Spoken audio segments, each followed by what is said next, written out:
Assalamualaikum warahmatullahi wabarakatuh. Bertemu lagi dalam video saya.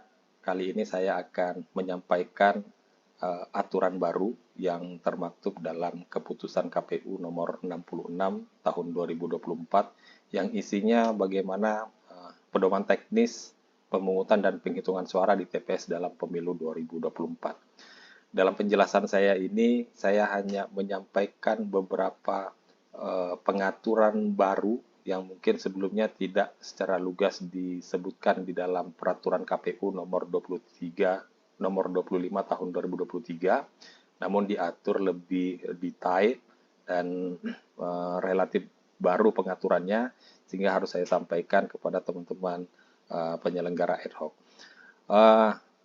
Pertama, untuk distribusi C pemberitahuan, surat C pemberitahuan. KPPS dibantu anggota KPPS mendokumentasikan penyampaian surat pemberitahuan berupa foto atau video yang disimpan sebagai arsip dan disampaikan kepada PPS bersamaan dengan rekapitulasi pengembalian formulir C pemberitahuan KPU. Jadi nanti H-1 akan dilakukan penyampaian berapa jumlah C pemberitahuan yang tidak terdistribusi disampaikan kepada PPS. Kemudian dalam hal pemilih tidak berada di tempatnya, ketua atau anggota KPPS menyampaikan formulir model C pemberitahuan kepada orang terpercaya. Ini pengaturan lebih detail, yaitu keluarganya, dan meminta orang tersebut untuk menandatangani tanda terima penyerahan formulir model C pemberitahuan. Kemudian kalau pemilih dan keluarga pemilih tidak berada di tempat tinggalnya, ketua atau anggota KPPS menyampaikan foto atau dokumen elektronik formulir C pemberitahuan kepada pemilih melalui aplikasi pesan atau surat elektronik atau media internet lainnya yang bersifat privat atau personal seperti WhatsApp dan sebagainya, diketahui oleh ketua dan atau anggota KPPS dan selanjutnya mengambil tangkapan layar dari hasil pengiriman pesan tersebut atau screenshot.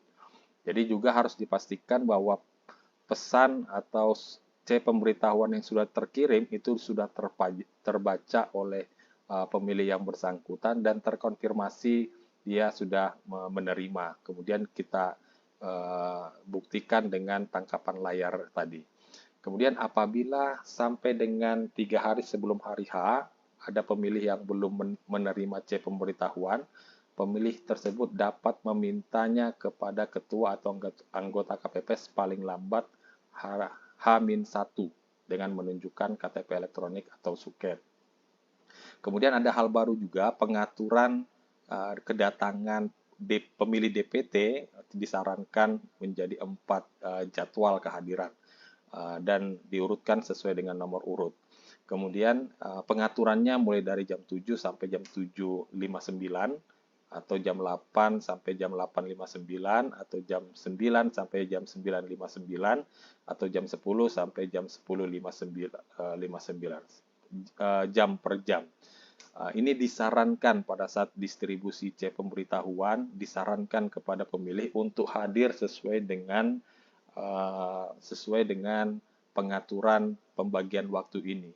Tapi apabila ada yang tidak bisa hadir sesuai dengan saran ini, yang namanya juga saran, ya tetap dapat dilayani menggunakan hak pilihnya. Misalkan sudah disarankan jam 10 datang ke TPS, tapi ternyata dia ada kesibukan di jam 10 dan bisanya datang ke TPS jam 8. Ya tetap bisa dilayani oleh KPPS. Jadi tidak wajib dia datang di sini, hanya sifatnya disarankan. Ini pengaturan baru dalam pemilu 2024.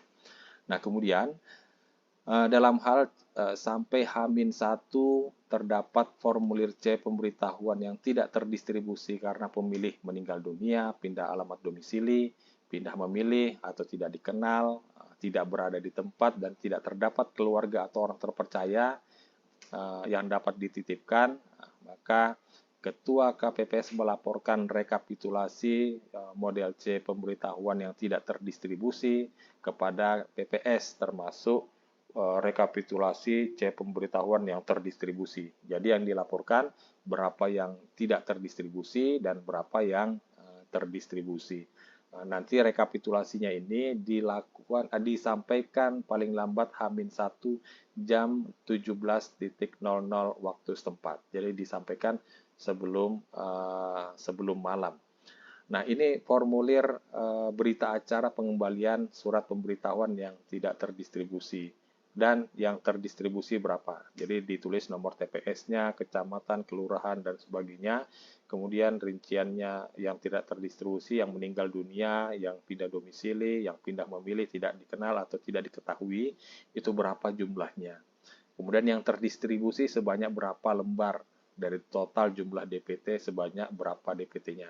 Kemudian diserahkan oleh Ketua KPPS kepada PPS. Nah, ini ada dua nanti proses penyampaian berita acara ini. Pertama, H-1 pukul 17 waktu setempat itu dilaporkan. Kemudian ada juga berita acara yang dilaporkan setelah hari pemungutan suara bersamaan dengan pengembalian logistik setelah pemungutan suara. Nah, terus PPS yang menerima rekapitulasi C pemberitahuan yang tidak terdistribusi, dia juga harus merekap seluruh TPS di dalam wilayahnya berapa total yang tidak terdistribusi. Nah, ini formulirnya, formulir D rekap pengembalian C pemberitahuan, ditulis TPS berapa, sampai TPS berapa, total berapa. Nah, terus nanti ini akan disampaikan kepada KPU. Kemudian KPU akan melakukan rekap berapa total C pemberitahuan yang tidak terdistribusi. Itu persiapannya dalam hal tahap distribusi C pemberitahuan. Kemudian kita masuk ke penyiapan TPS. Lokasi TPS itu dapat dibuat di ruang terbuka atau ruang tertutup seperti ruang atau gedung sekolah, balai pertemuan masyarakat, ruang atau gedung tempat pendidikan lainnya, kemudian gedung kantor pemerintah atau non-pemerintah termasuk halamannya, dan catatannya tidak boleh dibuat di dalam ruangan tempat ibadah. Kemudian dibuat paling kurang 10 kali 8 meter atau dapat disesuaikan dengan kondisi setempat tanpa merusak lingkungan. Dan harus selesai dibuat TPS H-1. Nah, kemudian dilengkapi dengan sarana prasarana seperti ruangan tenda, alat pembatas, papan pengumuman, meja, kursi, dan lain-lain. Nah, kemudian pada tahap pemungutan suara, ini banyak juga ditanyakan oleh teman-teman PPK atau PPS, dalam menulis data atau identitas surat suara di bagian depan, KPPS, Ketua KPPS wajib menandatangani surat suara dengan membubuhkan langsung. Jadi tidak boleh menggunakan alat bantu cetakan tulisan untuk tanda tangan. Jadi harus asli tanda tangan Ketua KPPS. Kemudian KPPS ketiga mempunyai tugas membantu Ketua KPPS untuk mengisi data TPS di bagian belakang surat suara yang memuat kabupaten atau distrik atau kecamatan, kelurahan, desa, dan nomor TPS. Nah, untuk identitas atau data TPS ini dapat ditulis tangan atau dapat menggunakan alat bantu cetakan tulisan yang tidak merusak surat suara. Ini untuk memudahkan atau mempercepat proses penulisan, membantu mengurangi beban kerja KPPS. Kemudian pengaturan lain apabila terdapat pemilih pindahan yang belum sempat melapor kepada PPS atau KPU Kabupaten Kota tempat tujuan memilih, pemilih pindahan tersebut dapat dilayani sepanjang telah didata dalam aplikasi daftar pemilih yang berbasis teknologi informasi dan telah diterbitkan formulir model A surat pindah memilih. Jadi mereka yang sudah pegang A surat pindah memilih itu tetap dapat dilayani. Kemudian apabila terdapat pemilih yang tidak terdaftar dalam DPT dan DPTB, pemilih tersebut dapat dilayani sepanjang berdasarkan pengecekan dalam cek DPT online KPU Kabupaten Kota, identitas yang bersangkutan tidak ditemukan atau tidak terdaftar dalam DPT atau DPTB. Kemudian juga harus sesuai dengan lokasi TPS dengan RT atau RP sesuai alamat KTP elektronik atau suket yang dibawa. Yang sama dengan TPS tersebut akan menggunakan hak pilihnya. Meskipun ketentuan ini ada ketentuan dalam KPT atau keputusan 6 ini yang lebih detail tentang pelayanannya nanti seperti apa. Kemudian dalam hal pada wilayah kerja KPPS terdapat pemilih yang tidak dapat memberikan suaranya di TPS asal karena menjalani sakit di rumah, kemudian tahanan sementara, rawat inap di rumah sakit atau puskesmas, atau merupakan keluarga yang mendampingi. Ketua KPPS membagi tugas kepada anggota KPPS untuk bertugas mendatangi pemilih agar dapat menggunakan hak pilihnya. Kemudian pemilih yang terdaftar dalam DPTB sebagaimana tercantum dalam formulir model A daftar pemilih pindahan dapat memberikan suara di TPS paling cepat 2 jam sebelum pemungutan suara selesai. Nah, ini pengaturan baru. Kalau selama ini pemilu maupun pilkada pemilih DPTB itu dapat dilayani jam 7 sampai jam 13. Nah, kali ini dibuat ketentuan bahwa pelayanannya dapat dilayani paling cepat 2 jam sebelum pemungutan suara selesai, yaitu jam 11 sampai jam 13. Namun, dalam ketentuan selanjutnya, bagaimana kalau dia hadir sebelum itu, sebelum jam 11, maka pemilih yang bersangkutan tetap diberikan kesempatan untuk menggunakan hak pilihnya. Jadi, meskipun diatur 2 jam sebelum pemungutan suara selesai, tapi jika ada pemilih yang sudah terlanjur datang ke TPS untuk menggunakan hak pilihnya, tetap yang bersangkutan diberikan kesempatan.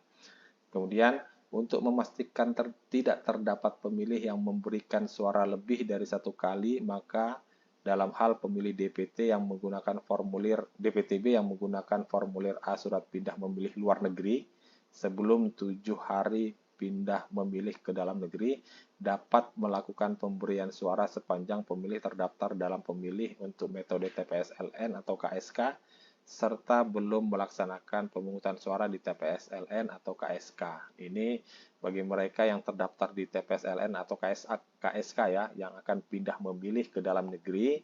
Nah, ini dapat dilayani sepanjang di sana, di daerah, di negeri di luar negeri tempat dia terdaftar di TPS-LN atau KSK belum melaksanakan pemungutan suara. Nah, kemudian untuk pemilih DPT ini dalam hal pemilih tidak dapat menunjukkan KTP elektronik atau suket, pemilih dapat menunjukkan dokumen kependudukan berupa. Nah, ini pengaturan baru ya, lebih detail dalam KPT 66 ini. Jadi dia dapat menunjukkan berupa fotokopi KTP elektronik atau foto KTP atau KTP elektronik berbentuk digital. Nah, ini berbeda ya antara foto KTP elektronik dengan KTP elektronik digital. Kalau foto KTP elektronik ya foto. Kemudian kalau KTP elektronik berbentuk digital, ini ada aplikasinya yang dibuat oleh pemerintah dalam hal ini ke Kemendagri. Kemudian dokumen kependudukan lainnya yang memuat identitas diri yang dilengkapi dengan foto dan informasi lengkap yang dapat menunjukkan identitas seseorang secara akurat. Dan harus ada foto diri pemilih yang jelas, dan kalau ada yang menggunakan ini, dokumen kependudukan lainnya dicatat dalam kejadian khusus. Nah, kemudian pengaturan baru, apabila pemilih sudah pindah domisili dan sudah mendapat KTP elektronik pada domisili di tempat baru sehingga penduduk tersebut tidak lagi tercatat sebagai pemilih daerah asal dan tercatat sebagai penduduk daerah tujuan, maka penduduk tersebut jika mengurus pindah memilih dengan alasan pindah domisili dapat menjadi pemilih DPTB dan berhak mendapatkan 5 jenis surat suara. Nah, jadi kalau dia meskipun dari luar provinsi, dari luar daerah, dia tercatat di DPT asal, kemudian dia pindah memilih, meskipun berbeda daerah pemilihan, dia hak surat suaranya menyesuaikan dengan kependudukannya saat ini, menyesuaikan KTP setempatnya, ya, sehingga dia berhak mendapatkan 5 jenis surat suara. Kemudian apabila pemilih telah memiliki KTP elektronik pada domisili di tempat baru dan tidak terdaftar dalam DPT pada TPS sesuai KTP elektronik pada domisili yang baru tersebut, pemilih tersebut dapat menjadi pemilih DPK. Jadi ini juga ketentuan eh, apa ketentuan baru, meskipun dia terdaftar misalkan di daerah lain, eh, kemudian dia memiliki KTP elektronik di tempat baru, tapi di DPT, di TPS yang sesuai dengan KTP elektroniknya dia tidak ada namanya terdaftar, maka dia dapat dilayani sebagai pemilih DPK. Gitu. Kemudian pelayanan pemilih yang tidak dapat hadir di TPS karena kondisi tertentu. Jadi misalkan pemilih yang sakit di rumah dan dipastikan tidak dapat mendatangi TPS untuk memberikan hak pilihnya.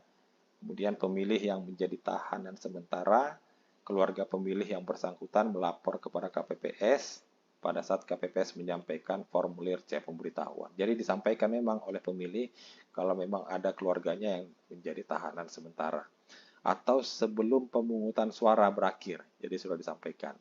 Kemudian pemilih yang sedang berada di rumah sakit jiwa, yang mengalami gangguan jiwa dan telah mendapat keterangan dari profesional bidang kesehatan jiwa bahwa yang bersangkutan telah memiliki kemampuan untuk memilih dalam pemilu. Nah, waktu pelayanan mereka yang di luar TPS itu, jadi dilayani jam 12 sampai jam 13 dengan memperhatikan pelayanan pemilih yang hadir di TPS dan mempertimbangkan ketersediaan surat suara.